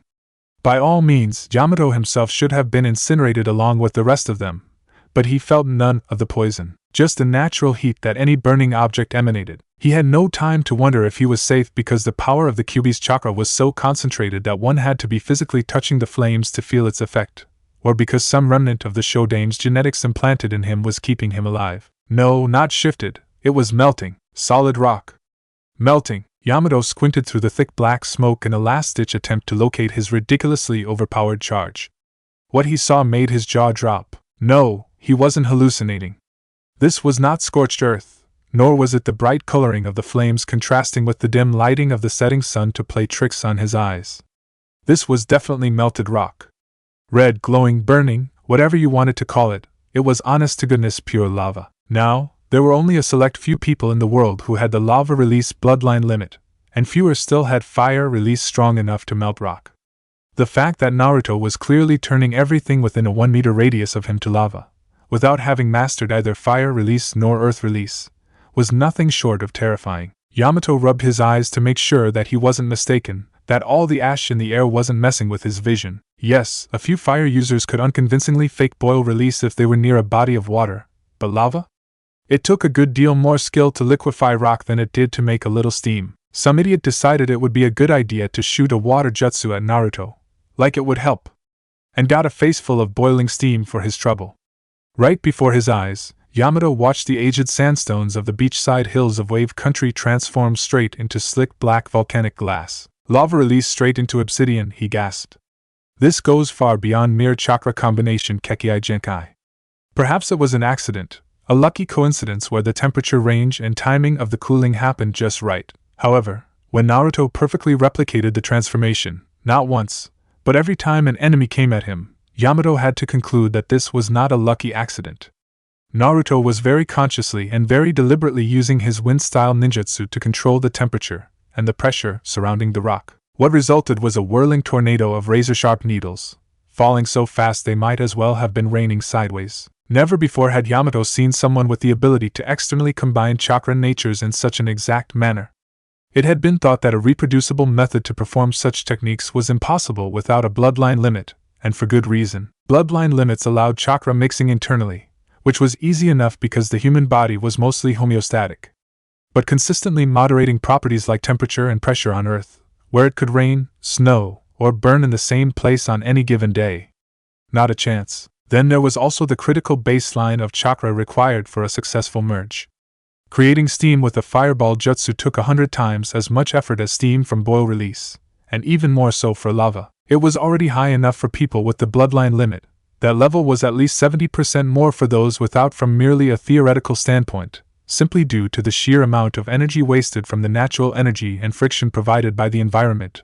Once again, substantially more than the inside of the human body. For Naruto to be able to control the very air around him like so required an inhuman amount of multitasking and molecular-level micromanagement. This could potentially rewrite everything we thought we knew about elemental combinations. The question is it still Naruto producing such incredible results, or the fox? His question was answered for him as Naruto jumped above the flames, allowing his silhouette to be visible among Yamato's dying trees for a brief second. Naruto was glowing orange and yellow, his chakra framing him in the shape of claws and fangs and pointed ears and flame-like tails. I can see 4 of them. Definitely 4 and maybe more minus. I swear he had barely finished up with 3 tails last week. But his eyes. They were golden blue and framed in desperation and panic. That was not the look of a boy under the control of the 9-tailed fox. That was the look of a boy who was afraid of losing his first friends ever. The look of a boy who would do anything and everything to save them, completely disregarding his own self. This was all Kakashi's fault. Kakashi's fault, and Konoha's. They did this to Naruto, to Ino and Shikamaru, drilling those self-destructive ideas into all of their children since the day they were old enough to learn what friendship meant. And now Yamato was witnessing the direct result of that impeccable education. How is he doing this? Yamato wondered, as the oppressive, choking air bore down on him. And then he realized, oh Naruto, why on earth did it have to be him? Sweet, innocent, bubbly Naruto. Kind-hearted, optimistic, I'm going to save the world and everyone in it Naruto. He's found his killer intent. Wave Country, the cave. Ino pried her stinging jaw open and vomited onto a still-warm corpse. In the dim lighting, she sensed that it was half-transformed, killed before the full advantages of Orochimaru's cursed seal could come to life. I suppose that's one way to cut the process short. Before her, Kakashi-sensei was ripping through all of their attackers like paper. It was chaos. It was madness. No, it should have been impossible. In a regular situation, this was the exact sort of Leroy Jenkins idiocy he'd make Naruto sit in the corner for. But this was not a regular situation. Their opponents might have all possessed the curse seal, but so did Kakashi-sensei, not the one Orochimaru had given him. That one was useless, completely deactivated. In Ino's experience, rage was the single best and worst steroid for any ninja. Shikamaru, she sobbed, clawing at the dirt. Get out of there. You have to get out of there. Sensei thinks you're dead and he's gone absolutely ballistic. He won't stop screaming Obito and I can't stop him while he's like this. Roughly, her head was yanked backwards, and thousands of needles of pain rocketed through her scalp. Cold metal touched her neck. Hands in the air or the girlie gets it. A woman screamed. She wrapped her gnarled hand around Ino's braid and yanked it another time for good measure. That woman had made a big mistake. For one, no one messed with Ino Yamanaka's hair and got away with it. Lightning style, she snarled, putting her hands together. Chakra trap. 1,000 volts of electricity shot down her conductive locks. For a brief second, the air around her burnt with blue-white lightning, and then her captor keeled over. Her heart stopped forever. Her small victory at her success was short-lived, however, for the sickly stench of burnt keratin and ozone quickly flooded the tiny cavern on top of the already heavy blanket of blood. Ino collapsed to her knees, dry heaving. Another man flew over her head and collided with the boulder behind her. He flopped gracelessly to the ground, unconscious. But that wasn't enough, for Kakashi-sensei materialized in front of him and started wailing into his face like today was the last day on earth he could punch anyone ever again. Teeth scattered like rain, some hitting Ino on the cheek. A horrible slimy feeling crawled up and down her nerves. That feels like, she barely had any time to consider how much she despised being a censor before her head exploded in pure raw orange. Sensei! Ino screamed, trying to pass through to his brain, anything to calm him down, but it was no use.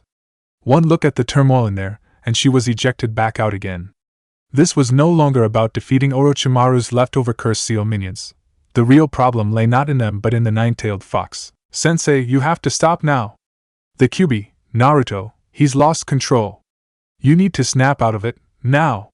Stop it, he's already dead. But Kakashi-sensei was blind to the deadly glow of the rocks, to the poisonous chakra burning at their feet, to everything but his own destructive vengeance. Kakashi-sensei! Ino let out a breath of relief as his body suddenly tensed up mid-swing, as if paralyzed by Shikamaru. Slowly, sluggishly, Kakashi-sensei blinked.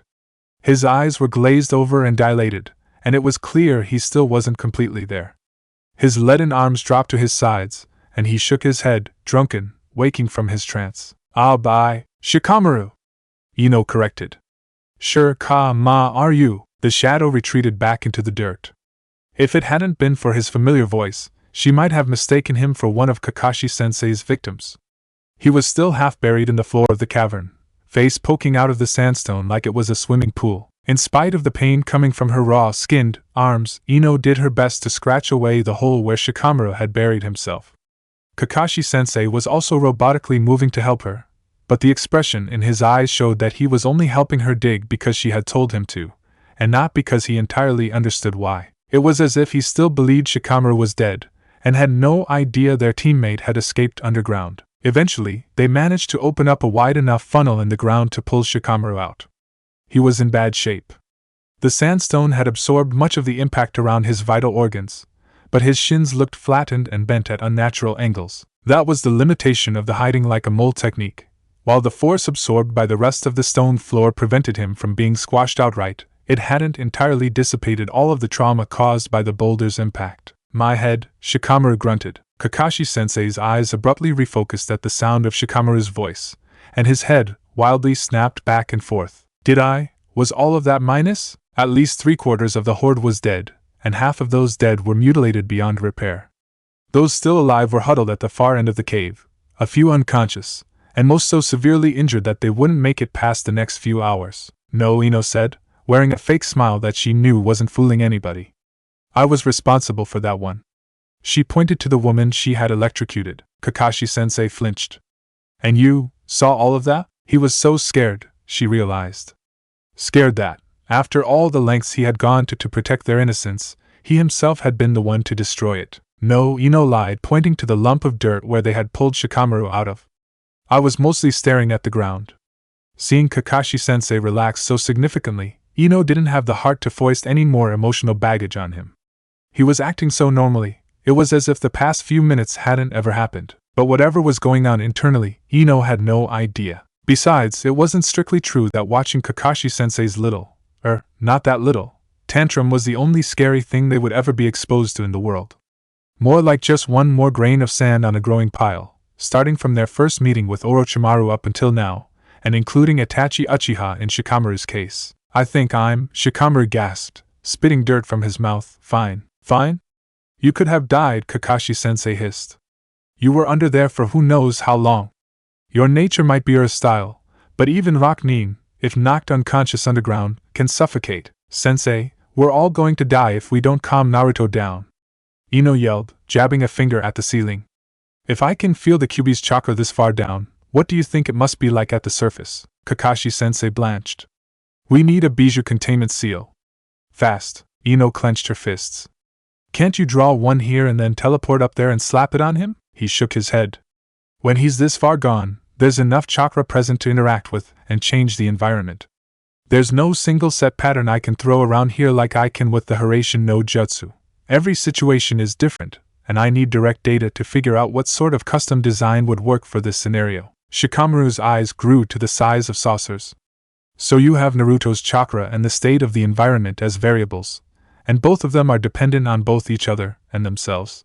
In order to deal with forces that facilitate their own change, your containment seal would also have to be self-modifying. Nodding, Kakashi-sensei frantically pulled out some scrolls and drew on them with his feet. Mentally, I can keep up. Those things you just described are just a few differential equations. I can solve those in my sleep. Ino didn't doubt him. After all, the Hiraishin no Jutsu was something similar, and he'd solved that one while pulling all-nighters. But physically, the Hiraishin no Jutsu is the most complicated seal I can set instantaneously, with my chakra. I can't draw anything more complicated beyond a linear differential system without paper and ink. The Yondaime could do things way more complicated than transcendental differential functions. I'm not that good yet. By the time you finish drawing that seal with your foot, it might be too late, Shikamaru said. Let me help. Kakashi-sensei's eyes narrowed. You're not allowed to make mistakes. Ink is permanent. Shikamaru whipped his shadow upwards and sent it slithering through the cracks in the roof of the cave.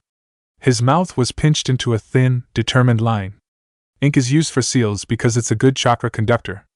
My shadow would work just as well, and when I get it to the surface, I can modify it in place. It should be nighttime by now, and if the bushes are burning the way we left it, my shadow length will be practically infinite. You're injured. A containment seal needs to work in 30 seconds or less. I can ignore a headache and crushed feet for that long. I sense no nausea or amnesia. Hurry up, before my adrenaline rush wears off. Ino didn't waste a second, and grabbed both Shikamaru and Kakashi-sensei by the temples. Start thinking now, she ordered. Whatever you do, don't stop. Immediately, her head was flooded with thousands of numbers and symbols as Kakashi-sensei sent Shikamaru instructions on exactly how to position and draw the seal. Now, her job was to only transmit the end product itself, which was harder than it sounded.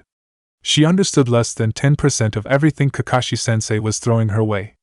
The seal seemed to be this spoked wheel-looking thing with the little Uzumaki spirals around the edges. The problem was, Kakashi-sensei's brain was also being completely filled up with other symbols that were not part of the seal. Integral Naruto Chakra Pathway 0 to pi over 3 plus Integral Naruto Chakra Pathway pi over 3 to 2 pi over 3 plus Integral Naruto Chakra Pathway 2 pi over 3 to pi summation all set equal to curl radian r equals angle open bracket close bracket.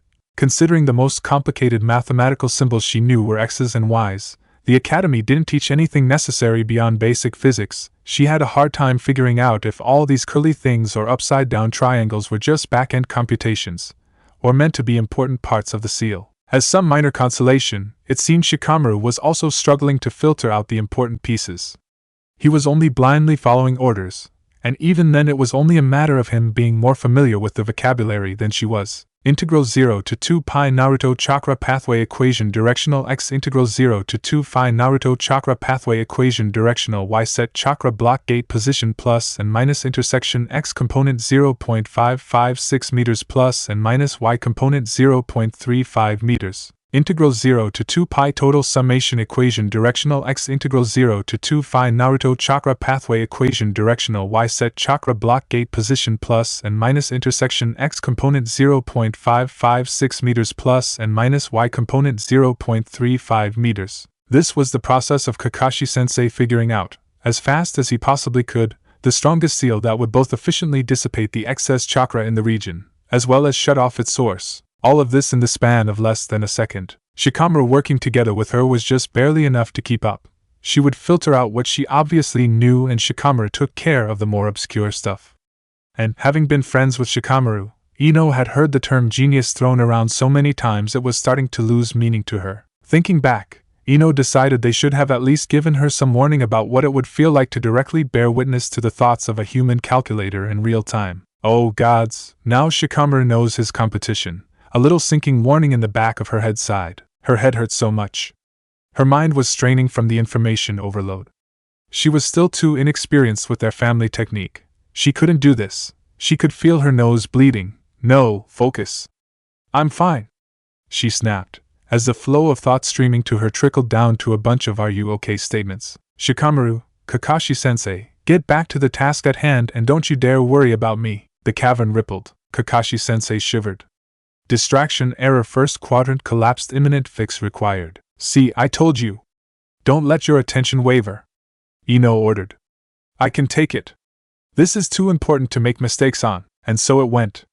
Ino watched the work from both ends, both Kakashi-sensei's mental graphs and Shikamaru's real-time translations.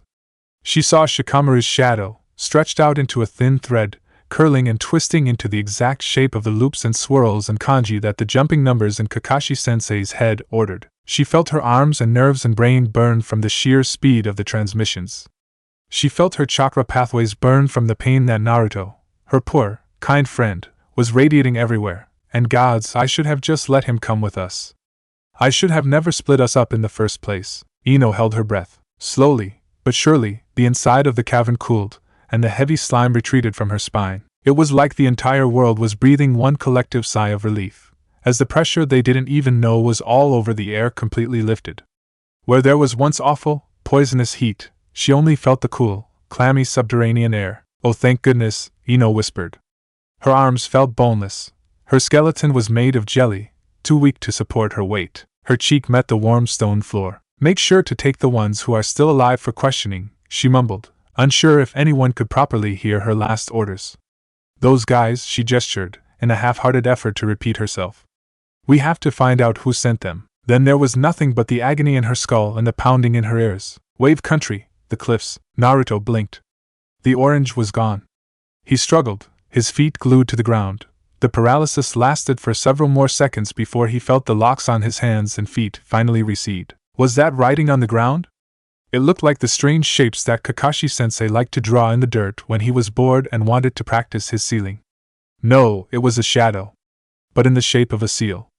A seal made from a shadow, and not from ink. Shikamaru's gotten really good at manipulating his shadow into complex shapes, Naruto thought.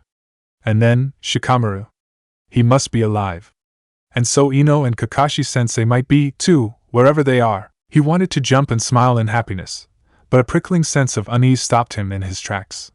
Experimentally, he opened and closed his hands. They were sticky and crumbly. He brought his fingers up to feel his cheeks. They were caked in something that was definitely not mud. His feet. His clothes. His everything. Definitely not mud. Yamato was standing there, face blackened, lips cracked, eyes dry, regarding him with a fearful look in his eyes. Gee, I wonder why? The fox drawled. Shut up. Naruto snapped, eyes widening as he fully realized just exactly what had transpired. He dropped to his hands and knees, panting, eyelids squeezed tightly shut in a futile attempt to escape the horrid truth surrounding him. Sharp shards of smoky glass cut the thick cloth on his pants and pierced his palms in hundreds of little points, but Naruto could hardly feel them.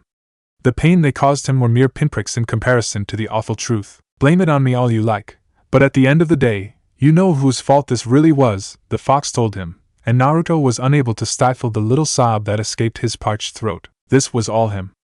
All of it. The nasty, decomposed smell of the seafood ramen from earlier was nothing compared to the burning stench of flesh and ash. Naruto felt the contents of his stomach rise in his throat. Everything as far as he could see was nothing but pitch black charcoal dust. Death and destruction and body parts, all of it, everything, except for himself, and the midnight blue sky, the one place he hadn't stained with his darkness. The moon and the stars had never looked so beautiful. Naruto started to cry. Chapter 45. A Candle in the Wind. Wave Country. It was completely dark by the time we finally managed to reach the Earth's surface again. And just as well, too, for daylight would have surely illuminated the full extent of the damages we had caused. Given that being a ninja implied a certain level of discretion in every action, the entire highly large and obvious swath of scorched earth was somewhat embarrassing. At least this had been the uninhabited area of Wave. So we had no civilian casualties. Apart from, well, the non-shinobi pickpockets that we were meant to clear out anyway. Ino's going to be so upset when she finds out. They were only stealing to survive. She never wanted to kill them. People like Naruto or Ino shouldn't ever have been allowed to experience death, not even a little bit. I didn't care about myself much. But they were such empathetic people. In any other profession, I should have wished to be like them, but there was nothing we could do except keep an eye on our living captives. The rest of the corpses, the ones we could find, anyhow, we packed away into sealing scrolls to bring back to Konoha for medical research. Perhaps we'd get special missions involving mass destruction sometime in the future. Shinobi were known to be hired for that on occasion, burning down entire mansions, spray painting specific graffiti on strategically placed walls, creating and distributing propaganda, destroying whole organizations from the inside out. These were all real examples of missions that had been requested and assigned. Those tasks were impossible to complete sneakily. Client demands were varied and fickle things, and politicians especially liked to employ such outlandish tactics to send a message. They were, after all, quite effective. Sending a blatant message hadn't been a specific part of the description for this particular job, but here was a message from us all the same. Team 7 was here. Like how everything was bigger in Tanyu, everything was more dangerous in the shinobi world, including graffiti. Especially graffiti. God, this hurts. Both Kakashi-sensei and Yamato knew basic healing, enough to keep someone alive while they waited for a more capable medic, but there was little anyone could do for me apart from some painkillers and chakra replenishers. It must have been 15 minutes at most, but it felt like an hour. Eventually, the sole remaining team stationed in our wave base made it to our location. There used to be more, but most had since been recalled to Konoha. The Hokage wasn't dumb or greedy enough to renege his promise about slowly withdrawing our forces from Wave once the impoverished country got back on their feet. Considering we already had some extremely advantageous trade agreements with them, there was little profit to be had in spending extra time, men, and money on an extended occupation, certainly not worth enough to sully our pristine image and garner the animosity of the locals, Allah the formerly alive Gato, with emphasis on formerly. Besides, recent infiltrations and foreign tensions meant that we needed every hand we could get for village defense. What the heck happened here? A familiar, harsh voice rang out. It looks like the Sage of Six Paths farted into a lighter. Oh joy. It was our angry Chunin examiner. Good to see you too, Masa-san. Watch where you step, Yamato warned, pointing to the shards of obsidian still lodged all over the ground. By the way, both our resident Yamanaka and Nara have head injuries, Kakashi-sensei added. Underneath the sarcasm I could hear his voice shaking.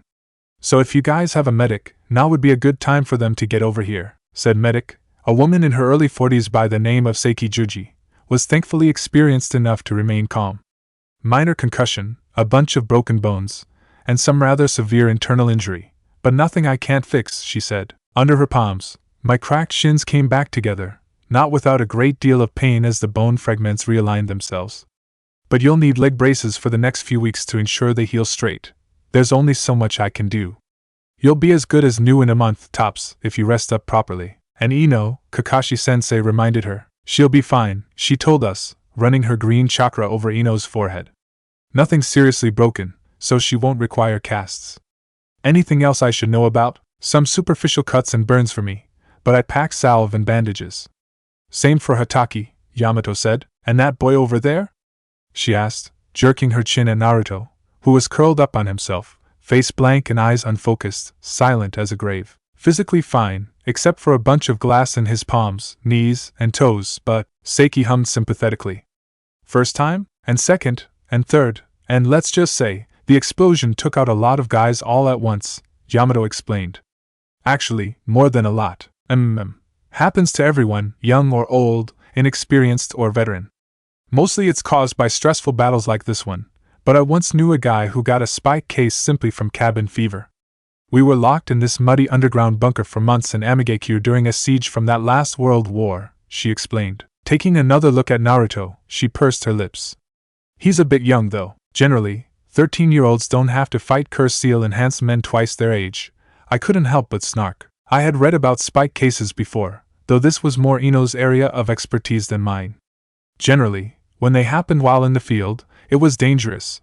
People who couldn't think or stay hidden could easily give away positions of other members and compromise missions. Every member of a team needed to be alert and ready, all the time. But how could Naruto have known? It wasn't fair for us to blame him. All the responsibility lay with our attackers. NNGH, Ino groaned, blinking. You guys okay? Yeah, they're all fine, Masa interrupted. Now explain to me what kind of job you've been doing here? Did you learn nothing about stealth your entire time in? Ino straightened up and stared him in the eye. Her chin lifted, and she put one challenging hand on her hip. Wonderful. And yep, there it was. An unimpressed curve of the eyebrow. Ino was not in a good mood, and when Ino was not in a good mood, anyone who valued their ego had better get out of the way. How about, instead of asking us that, you explain what kind of job you've been doing here? Because I specifically remember being told that all trained shinobi not loyal to Konoha had already been cleared out of the area. Our mission was dealing with civilian-level petty criminals, not artificially enhanced biofreaks. Look around you, Jonin-sama, Ino snapped, pointing to the visible curse seals on our surviving captives. Does that look like a loyal Konoha nin to you? Her voice cracked and her hands trembled. I could see her trying to ignore everyone else who was dead, or deader than dead. Masa sure what's his face looked murderous. Don't get cocky with me, girl. I remember you. You were one of those rookie brats. Looks like you haven't learned respect, either, though given your sensei, I'm not surprised, the man spat. Then, he processed Ino's words about non-Konoha shinobi. Wait, is that minus? Oh, full marks. Ino crossed her arms, angry and sad and completely unrepentant about taking it all out on the grown man shamefully shrinking in front of her. And I have to say minus, seeing as we successfully completed our mission in spite of your failure. This level of collateral damage is insignificant in comparison. Stealth was the least of our problems here. Unless you mean to tell us that we failed a mission we weren't even assigned, in some big cosmic joke. Well, the insignificance of said collateral damage was an arguable point, but a good enough bluff done with the right attitude, and Ino had plenty of that, would suffice. Seiki smirked. She got you there, Masa. Shut up. There's 3 of us for this entire island, Masa muttered. His scowl had become a worried frown. How many did you say there were? At least 52, Kakashi-sensei answered him. At least? I was a bit busy killing my way to survival, thanks for asking. The anger in Kakashi-sensei's eyes could murder a man. Let's make this clear. If any one of my teammates had died down there, do you understand exactly what I would have done to collect on that debt? Sure, Masa paled. And just when we had finished taking care of Kumo. He shook his head. You don't think that's all of them? I shrugged. We won't know until we interrogate them. Ino put both her hands up in the air. I'm not doing anything until I get the rest of my chakra back. As the team captain for this mission, I hereby declare that we leave this place now. Ino hated death. Training for her clan technique required becoming more perceptive to the thoughts and emotions of others, and it was uncomfortable knowing that someone's mind and personality could just disappear so easily. When she had been very young, she remembered feeling her old grandmother slip away, as had her father, and any other Yamanaka in the room at the time. She had gotten used to it, but that didn't mean it ever got better. Why did their world always have to be like this? People were always fighting with and lying to one another. She had been trained by her family and her teacher to prepare for this. All this violence and pointless killing and betrayal. But sometimes she just wondered, what would the world be like if none of this happened? If the truth was just presented as it was, straight and good and honest. If people could work in harmony, instead of jealously plotting and scheming to sabotage their friends behind their backs, all the while wearing a front of complete, unbreakable innocence. All of this, and for what? Ino was so tired of it. And yet she couldn't stop and rest. Shinobi weren't ever allowed to stop and rest, or else they'd get run over. For some reason she had been born, and so she'd have to grit her teeth and make the best of the cards she'd been dealt. For a group of kids who weren't even officially chunin yet, they seemed to get into a great deal of unnecessary trouble. At least we're alive, Shikamaru tried to say. And we finished the mission. We're all alive, is the important part. Finish the mission. Of course they finished the mission. Their orders had been to clear out the thugs, and as a bunch of civilian pickpockets were unlikely to have high informational value, capture alive had not been included in the instructions. That had been her own thing. If they had wanted to, Ino could have simply teamed up with Naruto to burn down the thieves' hideout from a distance, had Shikamaru used some earth or water jutsu to put out the fire before it spread, and hightailed it out of there. Or, better yet, have Naruto use his air jutsu to blow a cloud of poison into the vents. Easy as pie. Any of those options would have also solved the problem and completed the mission without violating any of their given mission parameters.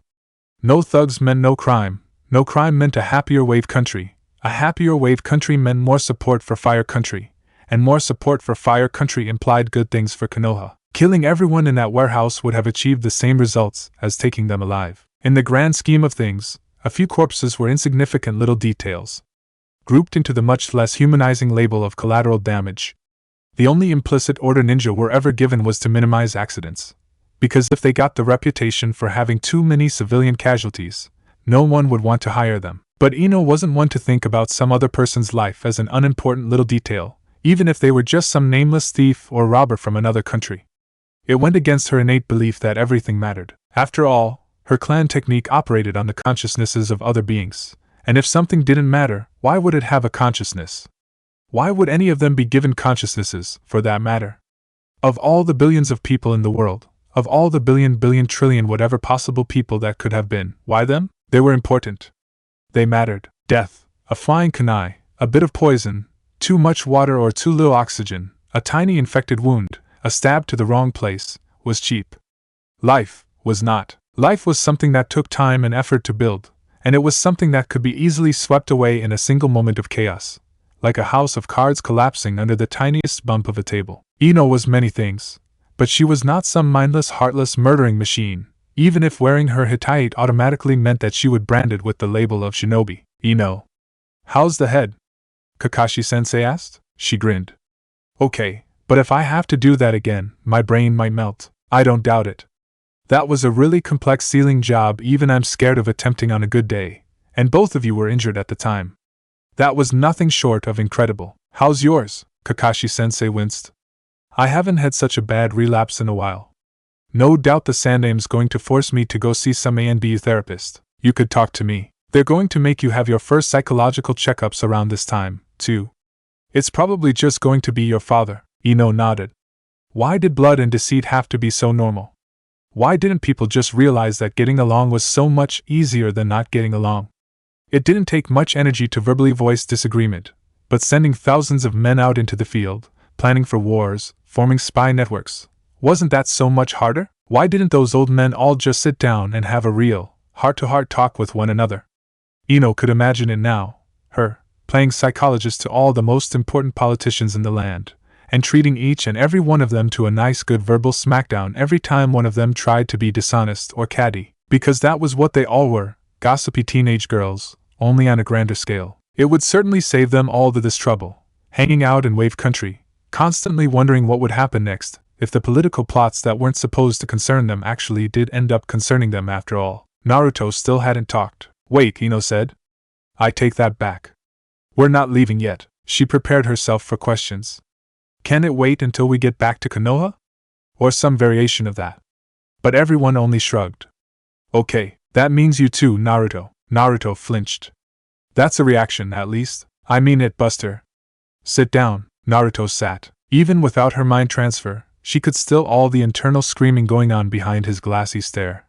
No, get away from me. What if I lose control again? Minus I'm not the same person you thought I was. Minus what if you get hurt because of me? I'm not the same person I thought I was. Ino crouched down next to him, latching firmly onto his sleeve before he could scoot away and wrapping him in a tight hug. He never got enough of them growing up, and back then I was too wrapped up in my own silly little problems to care. I killed someone too, she whispered, running her hand through his hair, trying to smooth down his perpetually untamable spikes like she had done so many times before. Her fingers deftly ran through the tangles in those wild yellow straws, trying in vain to bring some semblance of order to what was otherwise a hopeless realm of chaos. A year ago, none of them could have possibly imagined themselves sitting here like this. But a year ago, they were still stupid kids in the academy, playing pranks and fawning over boys. Their lives revolved around how excited they were to finally be able to go out there like the big shots in the village and do S ranks and beat up some bad guys. I killed someone, she thought, because I judged their life to be less than mine and that of my friends. I don't have that right to judge a stranger's life to be less than my own. Naruto's seemingly unflappable confidence and happiness was a true side of him, she didn't doubt that. But his personal insecurities, like his fear of abandonment, was also a part of him. Only, he had hidden that side of him with the stronger side for so long that now even the people who knew him thought that his magical friendship gun was all there was to him. And while his sunny personality drew many people to him, it also left them not knowing what to do when it burned out. I'm sorry, Sure, Ino whispered. It's over. But had I not killed her, it would have been one of my friends, and I don't have the right to judge my friend's life to be less than a stranger's either. It wasn't the killing. It wasn't the fox either. It was me. I couldn't stop doing it. It was like I wanted the killing, I wanted to hurt them, and I'm scared of myself. I don't want to, he choked. I'm used to people calling me a monster behind my back, but it was easy for me to ignore them because I could blame everything on the fox and tell myself that they were only being ignorant, and that they didn't know how the Bija seals worked. But Ino finally abandoned her task of rearranging Naruto's hair into something more presentable. It had been a lost cause from the start, anyway, and growled, "You're not a monster, Naruto. You're just Naruto. They were trying to kill us. They were trying to kill you." Her voice was low and angry and dangerous. "I don't care what happens to me, but no one messes with this team on my watch." No one was perfect. Everyone had a colder side to them. The cruel, aggressive, apathetic side that surfaced when they were in a bad mood, or were too tired to socialize, or sometimes for no reason at all. And everyone was allowed to have this side, everyone except Naruto. For Ino, her little mistakes, her childish I hate yous, her petty incidents of rumor mill bullying, were easily forgiven by the next day. But Naruto didn't have that luxury. Because of the fox, even one misstep would result in disproportionate reactions from the rest of the village. Naruto had dealt with that by surrounding himself in purposeful obliviousness, she understood now. His book smarts had taken a hit because of a lack of foundation, but his street smarts had always been there. He had always been observant, with a reasonably high lateral thinking ability, but he'd shut that part of himself off, because it was easier to be an idiot than read the atmosphere and realize everyone hated you, to feign ignorance for a little bit of bliss. Just like he had rejected the darker side of him, even though it was still there and would definitely fester into something much worse if he didn't find a healthy way to let it out. You don't have to be a hero all the time. You should be allowed to be the bad guy every once in a while, and have people understand. She looked him in the eyes once more. There was something hard there, something that she had never seen before, something that she couldn't quite place, but it was something that she felt, too. She didn't know what it was, she couldn't put a name to it. It was not a happy feeling. But it was a strong feeling, and she figured that was good enough. Kakashi had grown used to killing long before the age of 13, but they weren't him, and he hoped to God that they were smarter than to view him as a role model in terms of mental stability. For all that he wished to teach them his skill, he never wanted to pass on any of his behavior. He closed his eyes. Obito's empty eye socket kept staring up at him over and over again. He had thought, naively, when he was assigned this generation of Team 7, that he could leave the last one behind him. After all, their presence had closed those old wounds. He should have known that wasn't the same as said trauma never happening. His mind was no longer bleeding, but the scars were still there, and now more on top of that, he thought mirthlessly. It didn't matter if they were skilled shinobi. Things like this shouldn't have been happening to them. They were too young for it. They would always be too young for everything, for all their skill, for all he had trained them to do, from capturing escaped cats and criminals to building houses and military outposts while under fire. He never wanted to see them in any of those situations. An impossible hope, but one he clung to because he had no choice. "I bet they're going to be really mad at me," Naruto mumbled. Kakashi flicked the back of his head. "No, they're not. It's fine. I'll tell them I did it. It wouldn't be the first time." Naruto shot him a look that asked, "You really think the Hokage's going to buy that?" Kakashi shrugged. It was rare that anyone could lie to the Hokage without him knowing. Convincing him to turn a blind eye to a few alternative facts on official paperwork, however, was significantly easier. How could something like this have happened? Well, he already knew. He wouldn't blame any of them for developing killer intent in response to each other. Killer intent in Naruto, at that. I was pegging Shikamaru to be the first one. The gods just love to laugh at me, don't they? he thought. I asked for my students to take my lessons on teamwork to heart, and they did exactly as I asked. More than I asked, to the point where they would be willing to kill for each other. It took all of his self-control to keep him from turning around and destroying something right then and there. I forced them to run laps so they wouldn't get tired when fleeing for their lives. I forced them to spar so that they would be able to hold their own in a fight. Was there anything else I could have done to numb them to the killing so they wouldn't minus? I didn't do it because I knew something like this would have happened, and damn it, all of these excuses were just because I didn't want to see Naruto stop smiling because of something I did, and look where that got him. Spy case in the middle of a mission, and damn it, I'm never good enough. How the hell did you manage to do it, Minato-sensei? If Minato-sensei had been there, he would have told him something corny and sappy like do whatever feels right to you, Kakashi. Corny and sappy but not necessarily stupid. On instinct, his hands strayed to his pockets, and when they came away he was holding an old scroll in his hands. Here, Naruto. Hold on to this for me until we get back to Konoha. Sensei, something to make you feel better. Kakashi smiled. I've always found dogs to be superior to any shrink. But sensei, Naruto picked up the faded paper and inhaled sharply. This is your family's summoning contract. Kakashi smiled. What family do I need besides you guys? His Hitaki ancestors would probably make his afterlife hell for this, but Kakashi didn't care. Seeing the joy return to Naruto's face was entirely worth it.